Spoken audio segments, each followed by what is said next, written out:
So without further ado, let's welcome our first guest. She's just got engaged. She has the ring on. She hasn't fixed the day. She is the defending champion here in the 400-meter hurdles. It was a fantastic atmosphere here a year ago. From Netherlands, please welcome Femke Bol. Photographers, we're in your hands for a moment. At the far end, I think, so we get maximum backdrop. This is the first event under Navuna's new sponsorship of British Athletics. There is a Navuna Great Britain and Northern Ireland team competing at the European Under-23 Championships this week. Thank you. Have a seat. Let's welcome our second guest, a very shy and retiring man. It's his 28th birthday today. The Olympic 100-meter champion, the six-time world champion for the USA, Noah Lyles. Should we go to just the far end, if you wouldn't mind, Noah, for pictures?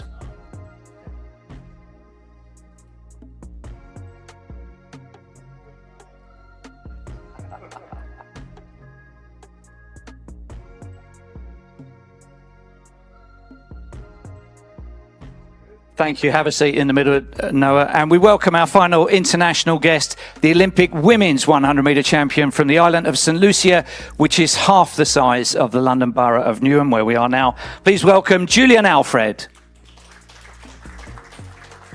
If you wouldn't mind going to the far end for photos first, Julien, please.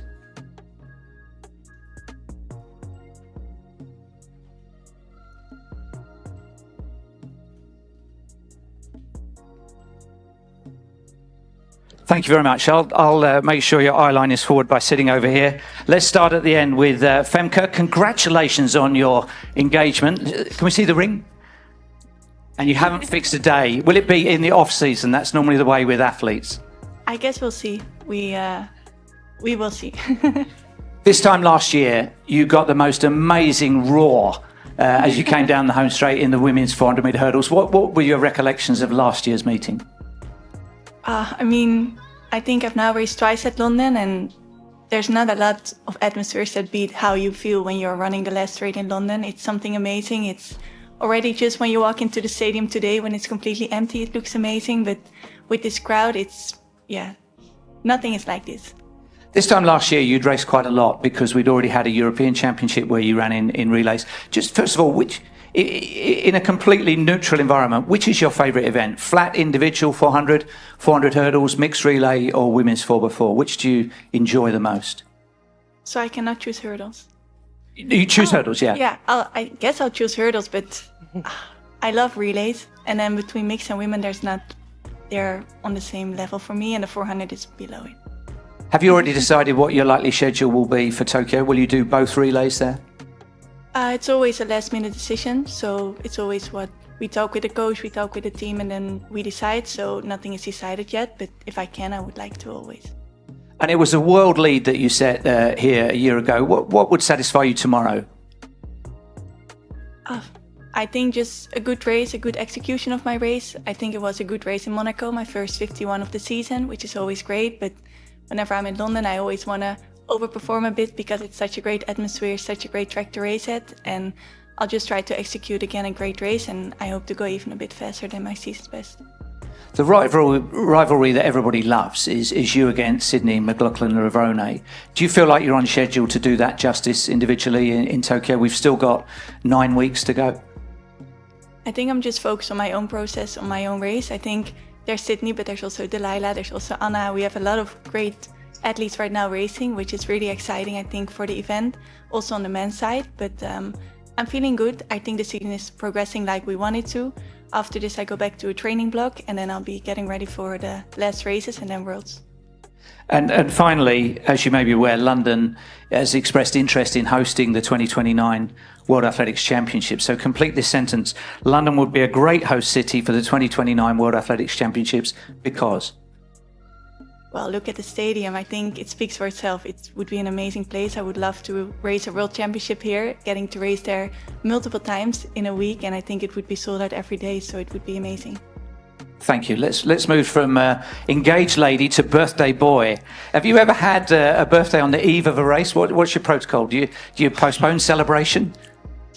Actually, the last 3 years that I've been coming here, it's been my birthday. So, sorry if we missed it before. No, yeah. Also, I'm engaged as well. Yes, congratulations.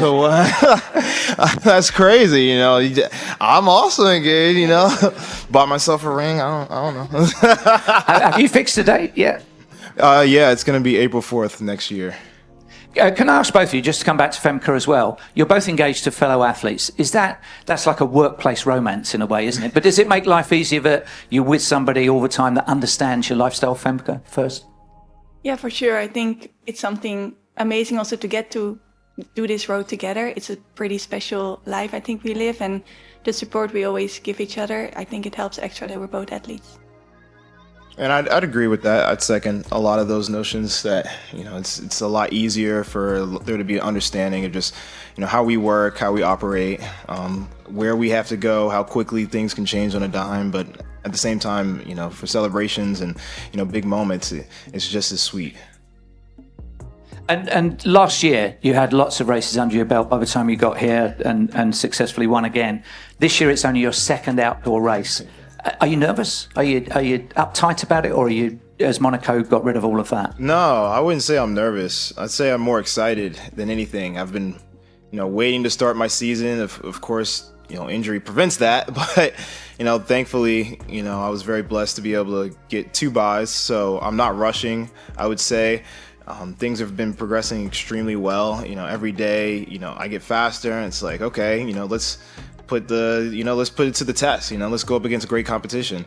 I mean, at the end of the day, that's what you want. You know, you want to be able to compete at the highest level with the highest people. And, you know, if it doesn't, you know, you don't come away with the victory, it's like, ooh, I got the fire in my belly now. And if you do, it's like, all right, great, we're exactly where we want to be. Let's keep it pushing. You got an incredible reception here last year, before, during and after the race.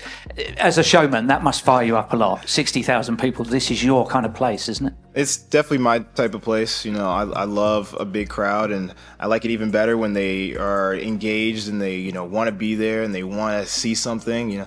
And of course, being a showman, I want to give them that show. I want to give them that entertainment. I want to give them something they can't get by just watching on TV. What would satisfy you tomorrow? Will it be enough just to win, or is there a time that would set you up for US Nationals and the rest of your season? I mean, again, it's my first race. I always want to win. Winning is, I think, the most important. Being able to hold your own in the most strict and pressurized, condensed areas is what you want. A fast time never hurts as well. I'd love to run 9.8. I think 9.9 is already like, you know, this is, you know, the status quo for the season, but, you know, a win is definitely the more important thing. 28, as I recall, not so many years ago, is quite a nasty birthday. It looks like the digits are going up a bit quick. Yeah. You've achieved a lot. When you get to 32, what do you hope to look back on as your career to that point? What other things do you hope to achieve? Oh, wow.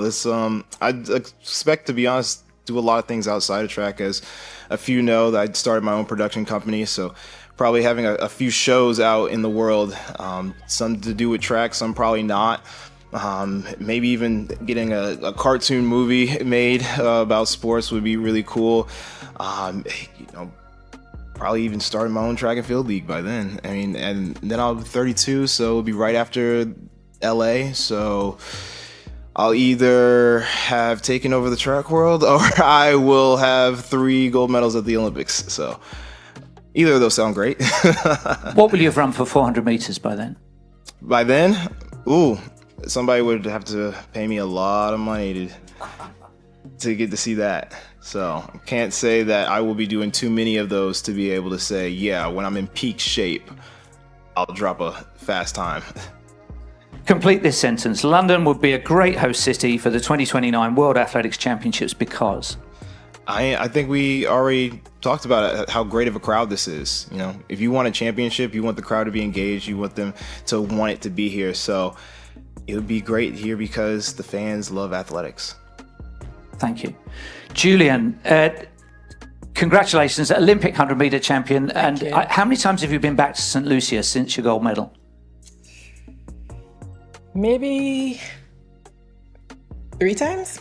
And have things changed? Is it easy? Can you still relax there, or are you recognised everywhere you go? I am recognised everywhere I go in St. Lucia.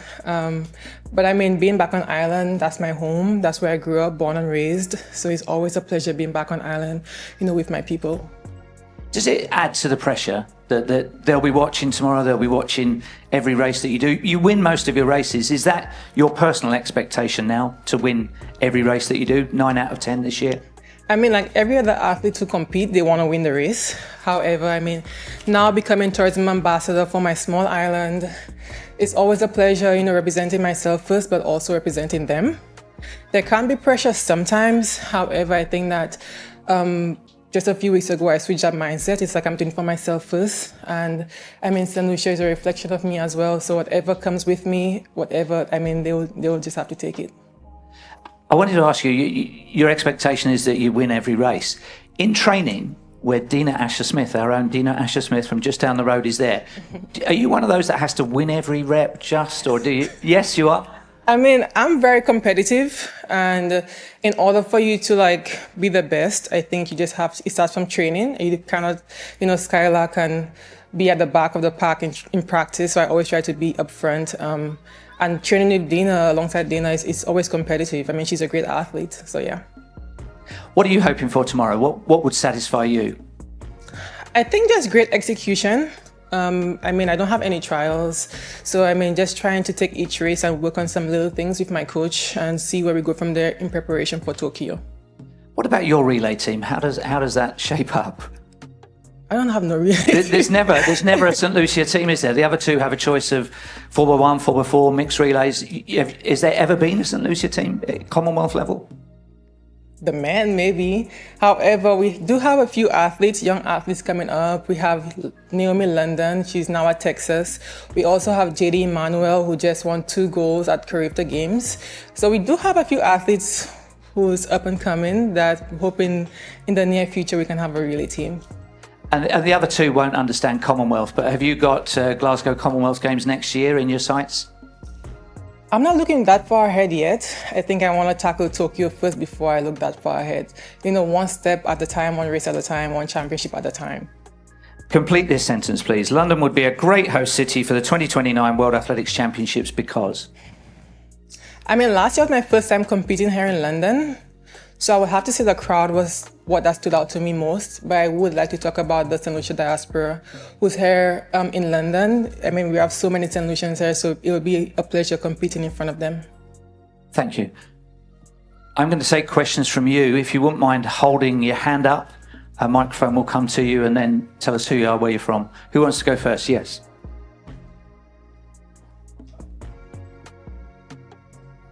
For Julien, you say you've got some young St. Lucian girls coming through.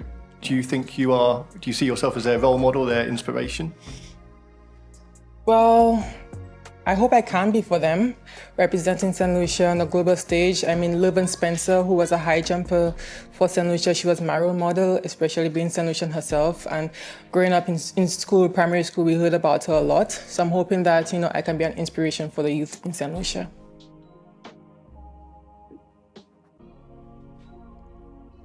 Stick, yep.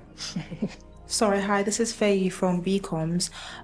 Julien, you have been making history as a St. Lucian, especially when you won the first ever Olympic gold medal at the Games last year. What advice do you have for people back home who are looking to follow in your footsteps? I think what I can attest to is where we come from. I mean, our island is only 238 square miles, and sometimes it can be seen as a disadvantage. But I think I would say to them, just take every opportunity that you get. Mine was going to Jamaica at a very young age. And also, no matter where you're from, you can achieve big things. Thank you. Who's next? Just while the baton's coming over here, we've got a virtual mix zone with a couple of questions from Sergio Arcabelli. He says to Noah, what did the Olympics a year ago leave you with? Are you happier or more disappointed? Oh, straight to point. No, I like it like that. I think, like any championship, it's a mixed bag. They're just goods and bads. I mean, it was quite actually a rough Olympics. Even before the 100, there was so much going on, and with sprint coming out, it was actually very difficult to find peace of mind, especially in the village. I don't think I'll be staying in the village next Olympics, just because, you know, there's so many athletes and there's so many people who are excited to meet other people. And for me, it's a lot more of, you know, I have a dream and a job that I want to accomplish. So I want to be able to get my best state of mind for that. And then, of course, you know, getting sick with COVID, you know, that was probably one of the greatest challenges I've ever had in my life. At the same time, I felt it was something that probably I was one of few who could probably ever accomplish, because I've dealt with sickness pretty much from birth, and having to overcome so many things while not being 100%. I felt it's something that I was made for in that moment. And then, of course, there were the great times of course, winning, but not only that, but having my family there and, you know, so much support there and achieving a goal that, you know, I had wanted since I was a kid. And even, you know, winning in the 100 in that moment and losing my high school coach a few months before was pretty big for me. But I definitely wanted him to see that race, because he was the one who told me that I could be a 100-meter runner on top of being a 200-meter runner. So there was a lot of good and a lot of hard, but I wouldn't change it for the life of me. Thank you. And just quickly, Sergio's question to Julien, what is the nicest compliment you've received after the Olympics? Nicest compliment? That's hard to say. I think I got so many, but I think just returning on island and just hearing my people, you know, just cheer and just tell me how proud they are of me, I think that will always like stick with me wherever I go. Thank you. So Carlo from Activate the Burners. First of all, happy birthday. My question's regarding Iconic Productions. What was the catalyst to you starting your own production agency? And I know you've spoken about storytelling. What can we actually expect from it? And I guess, when can we expect stuff to kick off? So me and I came to my agent probably about 2 years ago after having the realization that a lot of athletes do not own a lot of their, I guess you'd call it, rights to pictures, media, visuals. And I said, that got to change. And I told my agent probably about 2 years ago, I want to own my own production company, because I felt that was the route to go.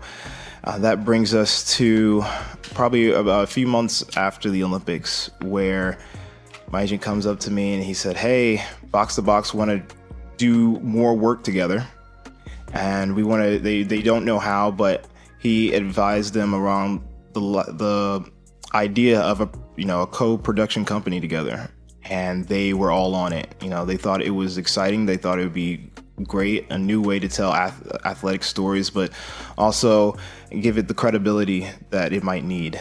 And we were able to, it was a long talk. This started back in September, and, you know, only now being able to, you know, cross T's and dot I's of last month. But the goal is truly to expand the way that I would say sports is seen. I mean, Box to Box has done an amazing job of putting understanding to a lot of different sports that probably weren't given that bit of light. I mean, the amount of attention that I've received just from, you know, sprint itself, I would say it goes Olympic champion, oh, I watched sprint, and then, oh, you're that guy who raced speed. So it's high on how people, you know of me or even know of track and field. So being able to say, hey, let's do that and let's expand upon it. Let's say that, you know, let's inject track and field in places that track and field hasn't been injected yet. I mean, there's no reason that, you know, a delivery service shouldn't have track and field athletes as their ambassadors, because we're the fastest things on the planet. So you should have the fastest people on the planet. And being able to create not only those commercials, but be able to say, hey, let's partner you guys up with other athletes out there or musicians. And, you know, what if, you know, Julien has her favorite artists, and they are like, hey, we're going to make you a playlist. And this is going to be a co-album. And we go along with that process and see the whole journey of it. And then it all comes to a head at one big track lead. Let's say it's London, because there's a lot of St. Lucians here. It's like, oh, wow, we end up throwing a concert. We have a theme for the London Diamond League, and we saw two artists come together. You know, that's storytelling in the making. So taking things like that and creating new opportunities that, you know, just aren't stuck within the sport, but expanding it into bringing more people in and saying, hey, let's do this together. That's the idea, and that's the concept.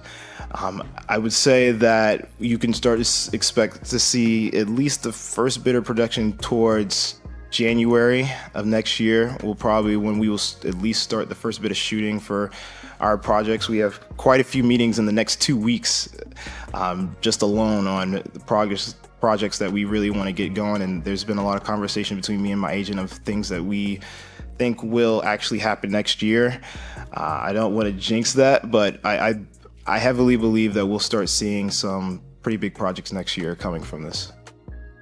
I used to be able to persuade you to do a bit of rap during press conferences. Yeah. Those days are behind, are they now? They're a little behind. They are. Now, yeah. Next question at the back there. Yeah. Microphone's coming too.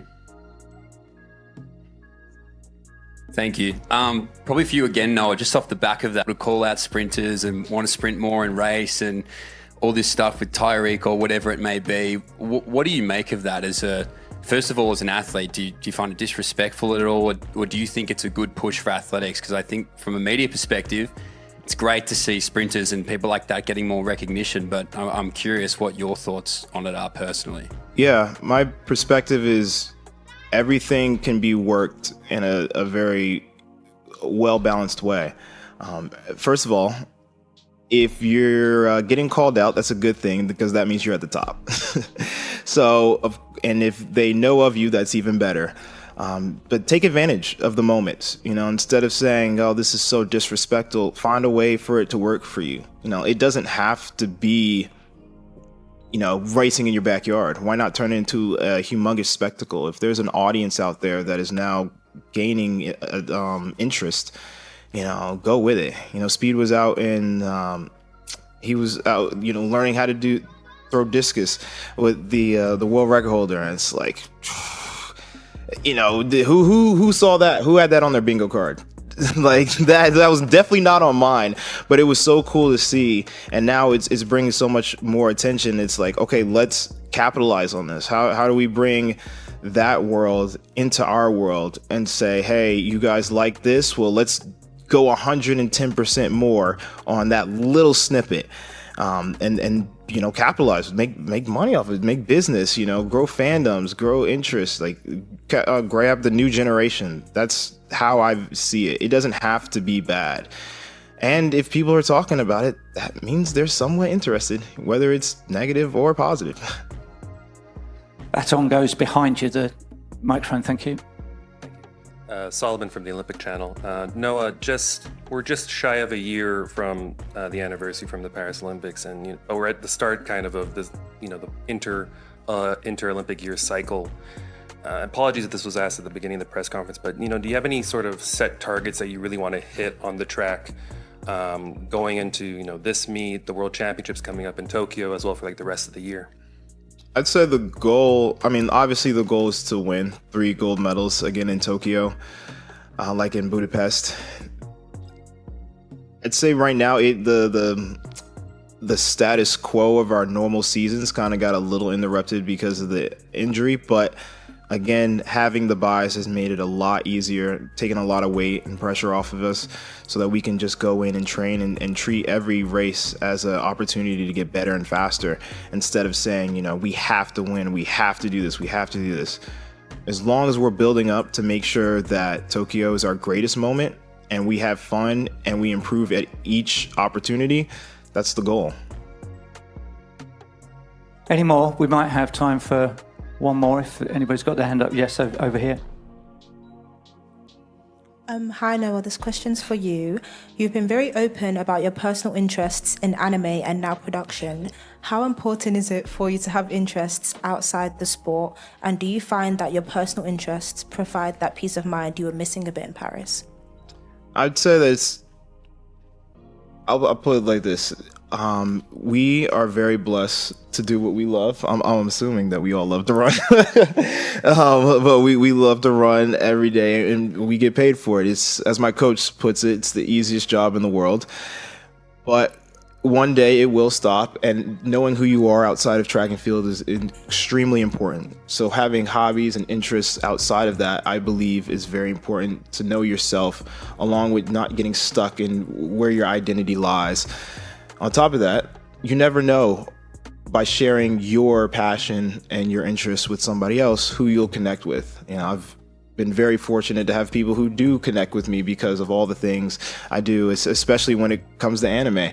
And I have a lot of projects. You know, Adidas recently came to the track, Adidas Tokyo, and we did a whole campaign that's going to be very anime based. So when Tokyo comes around and we're all there, well, I hope to see you all there. You're going to be seeing a lot of me doing a lot of anime things and a lot of anime poses, and it's going to be a lot of fun. But, you know, you never know who you're going to connect with. You know, bringing out a Yu-Gi-Oh card at the Olympic trials, you know, who would have known that would be the thing that got so many new people into say, oh, I'm going to watch this 100 meters, not because I like track, but because Noah Lyles might pull out a new card and I want to see what card it is. You know, it's a lot of fun, but it also does provide peace of mind to know that it's not one thing that you are, it's the combination of everything that makes up you. Thank you very much. Yes, one last one, Chris.